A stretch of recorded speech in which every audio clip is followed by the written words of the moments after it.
여러분 안녕하십니까? 오늘 3월 16일 토요일 아침입니다. 오늘도 주님의 말씀 가운데 함께 하시기를 바랍니다. 오늘은 마태복음 7장 8절입니다. 구하는 이마다 받을 것이요 찾는 이는 찾아낼 것이요 두드리는 이에게는 열릴 것이니라. 아멘. 오늘 이 말씀은 7절의 반복이고요, 또 확인입니다. 하나님의 뜻은 무엇입니까? 첫째는 우리 하나님은 우리들에게 축복을 무한정으로 베푸시기를 원하신다는 것입니다. 하나님에게는 준비된 사랑이 있습니다. 하나님에게는 준비된 축복이 있습니다. 구하라 그리하면 너희에게 주실 것이요 찾으라 그리하면 찾아낼 것이요 문을 두드리라 그리하면 너희에게 열릴 것이다 라는 말씀은 나는 이미 준비가 끝났다라는 말씀이십니다. 준비를 하나님이 하시지도 않고 이런 말씀을 하나님이 하실 수가 없습니다. 목마른 자에게는 물이 필요합니다. 준비된 생수가 있어요. 가서 떠 먹으면 됩니다. 여기서 문제는 물이 없는 갈증이 아니라 떠먹지 않는 갈증입니다. 우리의 갈증은 믿음이 없는 갈증입니다. 하나님이 준비가 되지 않아서 얻는 갈증이 아닙니다. 우리의 믿음이 없는 갈증입니다. 하나님은 겸손히 자기를 찾는 자에게 무한한 은혜를 내려주십니다. 두 번째 뜻은 구하라 그리하면 너에게 주실 것이요. 이렇게 말씀하시는 것은 적극적으로 믿고 행동하라는 뜻입니다. 가만히 있는 자에게 하나님이 은혜를 주시지 않습니다. 게으른 자에게 결코 하나님이 축복과 은혜를 주시지 않습니다. 하나님이 가장 싫어하는 사람은 무관심한 사람입니다. 하나님을 신뢰하지 않는 사람. 우리는 조용히 하나님을 바라보아야 합니다. 하나님에 대한 기대감이 있어야 합니다. 그리고 하나님을 신뢰해야 합니다. 그렇지만 그것이 게으른 것은 아니죠. 어떤 사람은 하나님을 기다리는 것과 게으른 것을 혼돈하는 사람이 있습니다. 여러분, 기다리는 사람은요, 무관심하지 않습니다. 더 긴장하고 더 갈급함이 있습니다. 하나님은 그리스도인들에게 적극적으로 찾고 구하고 두드리라고 말씀을 하세요. 아침 일찍 기도회에 나오시는 분이 있습니다. 자기가 아침에 기도회에 나왔다는 공로 때문에 구원받는 것은 아니죠. 그러나 그분에게는 적어도 아침 일찍부터 일어나서 주님을 찾는 열심이 있습니다. 그것은 공로가 아닙니다. 행위가 아닙니다. 간절함입니다. 몸부림입니다. 그러나 그런 것을 갖지 않는 사람에게는 은혜가 임할 수가 없습니다. 주면 먹고 생기면 갖는, 이것은 기독교가 아닙니다. 진리라고 하는 것은, 생명이라고 하는 것은요, 그렇게 우리를 가만 놔두지 않습니다. 정말 사랑하는 사람은요, 죽기까지 해요. 다 줍니다. 그리고 더 주고 싶습니다. 사랑하기 때문에. 마찬가지로 참신앙은 우리로 하여금 그렇게 나태하게, 안일하게 놔두질 않습니다. 가만히 있다는 것은 단순히 가만히 있음을 의미하지 않습니다. 정중동입니다. 무서운 움직임이, 열정이 겉모양만 조용할 뿐이지 그 사람 안에서 타오르는 불은 엄청난 거죠. 말라기 3장 7절에 하나님께서 타락한 이스라엘 백성들에게 이렇게 말씀을 하세요. 그런즉 내게로 돌아오라. 그리하면 나도 너희에게로 돌아가리라. 이 말씀을 바꾸어 말하면 이렇게 말할 수 있어요. 무관심하고 게을러서 나를 찾지도 않고 내게 돌아오지 않는 사람에게는 나도 안 가겠다. 그런데 어떤 사람은요, 자기가 가만히 있어도 하나님이 찾아올 줄로 생각을 합니다. 그렇지 않아요. 매맞고 어려운 지경이 빠질 때까지 하나님은 가만히 계십니다. 그러다가 드디어 매를 맞고 어려운 상황과 한계 속에서 이제는 더 이상 어찌할 수 없었을 때 그 사람은 하나님을 찾습니다. 그때 하나님은 움직이십니다. 물론 하나님은 다 보고 계시죠. 그러나 움직이시지 않습니다.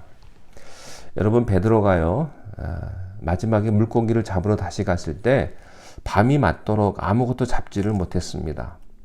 예수님이 그때 거기 계셨습니다. 우리의 실패 속에도 예수님은 거기에 계십니다. 우리가 타락하고 주님을 떠날 때도 주님은 거기에 계십니다. 그러나 움직이지 않을 뿐입니다. 이것이 하나님이 하시는 일입니다. 구하고 찾고 두드리는 자에게 하나님은 움직이십니다. 요한복음 1장 12절에 그 이름을 믿는 자에게는 하나님의 자녀가 되는 권세를 주셨으니 라고 말씀을 하세요. 가만히 있는 자에게는 하나님의 자녀로 허락하지 않습니다. 예수 그리스도를 믿는 자에게 하나님은 자녀가 되는 권세를 주십니다. 세 번째, 구하고 찾고 두드리라 이 의미는요. 하나님께서 하신 말씀은 반드시 이루어진다는 뜻입니다. 하나님은 약속을 어기지 않습니다. 하나님이 하신 말씀은 반드시 이루어집니다. 성경은 하나님의 약속으로 가득 찬 책입니다. 그 약속은 1.1획도 틀림없이 반드시 다 이루어집니다. 아무리 좋고 아무리 화려한 약속이라도 그것이 지켜지지 않는다면 그것은 환상이요 물거품에 지나지 않을 것입니다. 인간의 약속에는요 변덕이 많습니다. 작심삼일이라는 말이 있죠. 근데 그 말이 맞아요. 제가요 제 자신을 좀 보면 상황이 바뀌잖아요. 그러면 자꾸 변명하려고 그래요.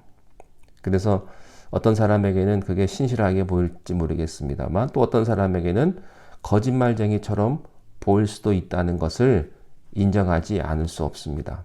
제가 봐도 그렇습니다. 본의 아니게 바꾸어질 수밖에 없는 게 그게 인간의 모습입니다. 애를 써도요 속성은 그렇습니다. 하나님은 그렇지 않습니다. 만약에 하나님의 약속에 예외가 있다면 우리의 구원은 불안해질 것입니다. 민수기 23장 9절에 하나님은 인생이 아니시니 시건치 않으시고 인자가 아니시니 후회가 없으시도다. 어찌 그 말씀하신 바를 행치 아니하며 하신 말씀을 실행치 않으시랴. 이런 말씀을 하셨어요. 오늘 8절 말씀에 구하는 이마다 받을 것이요 찾는 이는 찾아낼 것이요 두드리는 이에게는 열릴 것이다. 이 말씀은 반드시 이루어질 것입니다. 믿으십시오. 이 말씀은 절대로 틀림이 없는 하나님의 약속입니다. 성경대로 하나님의 나라와 의를 구하십시오. 지혜가 부족하거든 후히 주시고 꾸짖지 아니하시는 하나님께 구하라고 말씀하셨습니다. 주님의 뜻에 따라 구하십시오. 그리고 말씀 안에 구하시고 믿고 조금도 의심치 마십시오. 인내로 구하십시오. 반드시 응답하십니다.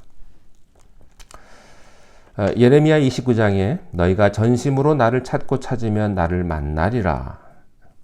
하나님은 자기를 숨기거나 위장하지 않으십니다. 그리고 거절도 않습니다. 그러나 안 찾는 사람에게는 하나님이 나타나지 않습니다. 여러분, 하나님을 찾기 위해서 얼마나 몸부림해 보셨습니까? 얼마나 갈망해 보셨습니까? 얼마나 고민해 보셨습니까? 얼마나 애타 보셨어요? 이것이 없는 사람에게 어찌 하나님이 나타나시겠습니까? 찾으십시오. 하나님은 나타납니다. 그리고 두드리십시오. 그러면 열릴 것이라고 말씀을 하셨습니다. 예수님은 자기 자신을 나는 양의 문이다 이렇게 말씀하셨어요. 여러분, 문이라고 하는 것은요, 닫히기 위해 존재하지 않습니다. 열리기 위해 존재합니다. 문은 반드시 열리게 되어 있습니다. 영원히 닫혀진 문은 없습니다. 문은 반드시 열리게 되어 있습니다. 자, 그렇다면 우리가 담대하게 구하고 찾고 두드리는 근거는 무엇입니까? 성경은 한마디로 이렇게 대답합니다. 그것은 하나님 때문이다. 나의 IQ나 외모 때문이 아니라 능력 때문이 아니다. 그런 말씀이세요. 9절 말씀에 너희 중에 누가 아들이 떡을 달라 하는데 돌을 주며, 그리고 10절에 생선을 달라 하는데 뱀을 줄 사람이 있겠느냐. 여러분, 도둑질하는 그 도둑놈도요, 도둑질하는 분도요, 자기 자식은요, 도둑질 안 시킵니다. 악한 사람도요, 자기 자식한테는 악한 일하고 하라고 그러지 않습니다. 그리고 악한 사람도요, 자기 새끼는 그렇게 먹이고 입히고 그렇게 잘합니다. 모든 부모님이요, 자기는 못 먹어도 자식한테는 줍니다. 예수님이 이 말씀을 하시는 거예요. 악한 사람이라도 자식에게 어떻게 뱀을 줄 사람이 있겠느냐. 세상의 부모도 그렇게 하거늘 하물며 너희일까 보냐. 여러분, 인생의 최대의 해답은 하나님 자신입니다. 우리가 아닙니다. 인생 문제의 해답은 우리가 아닙니다. 그러나 많은 사람들은 모든 사고와 행동의 기초를 자기에게 둡니다. 자기의 경험, 느낌, 자기의 지식, 이런 것들을 통해서 모든 것을 판단하고 모든 것을 생각하고 충고합니다. 그것은 근거가 될 수 없습니다. 사람들이요, 싸우죠. 뭐 교회 밖에도 그렇고 교회 안에도 이렇게 가끔 싸우는 걸 가만 보면요, 왜 싸우냐면 다 자기 같지 않다고 싸웁니다. 뭐 말들은 많이 하는데 가만 들어보면 딱 이거예요. 왜 당신은 나처럼 생각 안 하느냐, 이겁니다. 기분 나쁘다, 그겁니다.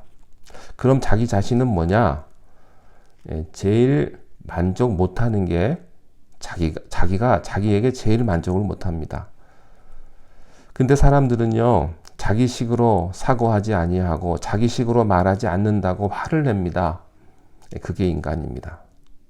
여러분, 나는 내 사고와 행동의 근거가 될 수 없습니다. 왜입니까? 불안한, 또 불완전한 사람이기 때문에, 제한된 사람이기 때문에 그렇습니다. 한 부분에서는 그것이 옳았지만 다른 부분에서는 틀릴 수밖에 없는 게 인간이기 때문에, 우리의 사고와 근거는 나를 지으신 하나님이셔야 합니다. 그분이 우리의 근거가 되셔야 되고요. 그분이 우리의 사고의 기준이 되셔야 합니다. 여러분, 나의 생각을 포기하십시오. 그리고 하나님의 생각이 뭔지를 먼저 생각하십시오. 자기 기분 따라 하지 마십시오. 대부분의 사람들은 다 자기의 기분 따라 합니다. 아무리 좋아도 자기 기분 나쁘면 안 하고요. 아무리 나쁜 일이어도 자기 기분에 맞으면 합니다. 여러분은 혹시 자기의 기분 따라가지 않습니까? 자기의 감정 따라가는 분은 아닙니까? 예, 하나님의 말씀에 여러분의 모든 기준을 두십시오. 그리고 하나님이 하라고 하시면, 하나님이 하지 말라고 하시면 그 말씀에 그대로 순종하며 따라갈 수 있는 여러분 되시기를 바랍니다. 기도하겠습니다. 하나님 아버지, 우리는 연약하고 부족하고 너무나 감정적입니다. 우리가 하나님 말씀에 모든 기준을 두게 하시고, 내 감정이 중요한 것이 아니라 하나님 말씀이 더 중요함을 우리가 깨닫고 하나님의 은혜 가운데 거하는 복된 하나님의 자녀들로 우리를 인도하여 주시옵소서. 우리에게 찾고 구하고 두드리라고 하셨습니다. 우리가 열심을 다해서 주님을 찾게 하게 하시고 주님의 축복을 받는 하나님의 귀한 백성들로 우리를 삼아 주시옵소서. 예수님의 이름으로 기도하옵나이다. 아멘. 내일은 우리 교회 창립 기념 주일입니다. 내일 많이들 오셔서 우리가 함께 축복하고 축하하는 시간을 가졌으면 좋겠습니다. 내일 주일에 교회에서 만나 뵙겠습니다. 안녕히 계십시오.